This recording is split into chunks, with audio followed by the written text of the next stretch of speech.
Mesdames, Messieurs, bonjour et bienvenue dans cette revue de presse. La phase écrite de l'examen du brevet d'études du premier cycle BEPC session de juillet 2020 démarre ce lundi et les journaux apportent des précisions. Deux ministres du gouvernement ont apporté des clarifications sur les sujets brûlants de l'actualité et les points à suivre dans cette revue de presse présidentielle de 2021 et les révélations des journaux. Covid-19 et la régulation des médias en ligne. Que retenir? Mesdames, Messieurs, voilà le sommet. Mais avant le développement, allons à la découverte du quotidien Le Béninois Libéré, qui est le journal à l'honneur ce jour CGS Communication. En 1 de la plateforme des professionnels des médias du Bénin, c'est le titre à accroche du Béninois Libéré qui révèle que Basile Thibodeau et les siens ont pendant 2 jours mis les petits plats dans les grands avec à la clé le lancement du processus de la révision du code de l'information et du numérique. La manchette donc et le journal du Aboubakar Takou donne sa dose d'informations au sujet de la dernière performance du Bénin qui confirme d'une bonne santé économique. À en croire le Béninois Libéré, c'est dans un français plus que facile et accessible à tous que le ministre de l'économie et des finances, Romuald Wadayi, a entretenu la presse béninoise. C'était ce vendredi dans la salle Fleuve Jaune du ministère des Affaires étrangères et de la coopération que Wadayi a annoncé les dernières performances réalisées par l'économie béninoise. Dépassé cette actualité, le Béninois Libéré se prononce également sur la vraie fausse tentative d'assassinat de Léonce Oumbadi. Un canular politique, écrit le quotidien, avant de préciser que le montage de 4 s'écroule seul. Photo à l'appui, et le Béninois Libéré libère tout sur cette histoire à dormir debout. Ce qui est bien est que la réflexion des gardes corps du pont de Dantokpa et Cotonou préoccupe le Béninois Libéré, qui signale que Hervé Réromé prend le pouls des travaux d'un ministre à un autre et le journal à l'honneur répond que Tony Fodé est satisfaite de la visite qu'elle a effectuée aux personnes bénéficiaires des mesures sociales. Elle promet rendre compte à talon, rallonge le canard. C'est avec les 100 nouveaux heureux gagnants du jeu Tombola des factures normalisées par la Direction Générale des Impôts que le Béninois Libéré nous fausse compagnie. Mais il sera suivi de la nation qui est aussi préoccupée par la percée du Bénin au plan économique.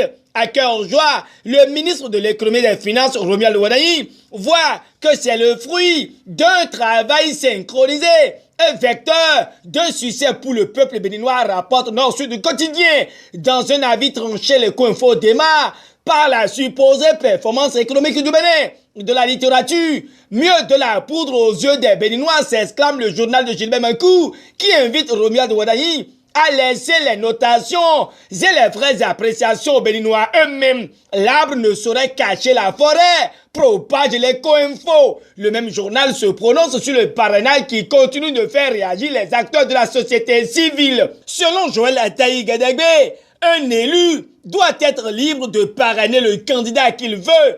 On ne saurait imposer à un élu d'apporter son soutien à des candidats issus de son parti. A-t-il soulevé et rapporté par l'Éco-Info? La cible de l'info enchaîne avec la même actualité et confie à son tour qu'après Martin Assogba, qui est farouchement contre d'éventuelles impositions du choix des candidats parrainés pour la présidentielle de 2021 par les maires députés, c'est le tour de Joël Ataï Gadagbe de s'en pencher. Pour lui, le choix doit être libre aux maires et aux députés, confie le journal de Issaka Kochoni. Ce qui est bien et relayé par le Soleil Bénin Info est qu'au sujet de la polémique dans le cadre de la présidentielle de 2021, Alain Orula clarifie le débat sur la chaîne privée Canal 3 hier, il a mentionné que le parrainage est un filtre démocratique qui permet de mettre de côté les candidatures fantaisistes.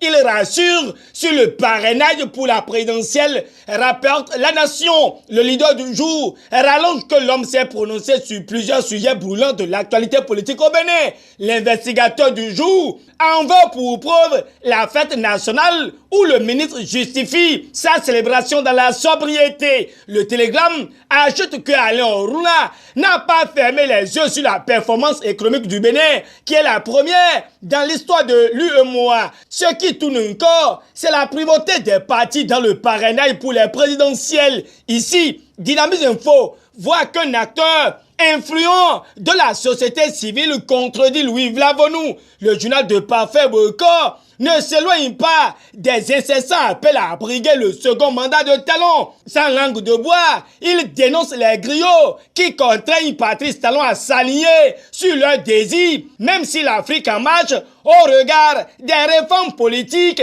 fait un bilan négatif pour Talon. Énième note de suspension des médias en ligne. La haute autorité de l'audiovisuel et de la communication passe à côté. Écrit la dépêche avec les réactions des organisations professionnelles. Pour le potentiel, le CNPA invite la HAC à être rigoureuse et logique. Il s'insurge et s'indigne, clarifie la priorité. Le leader du jour conclut avec le sujet et donne les explications du conseiller Bastien Salami sur le bien fondé de la décision de la HAC au sujet des médias en ligne. En tout cas, le ministre Alain Orula rassure à cet effet, mentionne la guérite dans sa parution du jour. Le journal de Charles Dinbadaou étale aussi que la phase des épreuves écrites du brevet d'études du premier cycle BEPC session de juin 2020 démarre ce jour. C'est un examen, pas un concours, rassure le ministre Maounio Kakoué, amplifié par le potentiel. L'opinion aujourd'hui rallonge à son tour que le ministre de l'enseignement secondaire exhorte les 149 398 candidats répartis dans 233 centres au respect des mesures barrières. Bientôt, une plateforme numérique de gestion et de consultation des résultats des examens sera une réalité,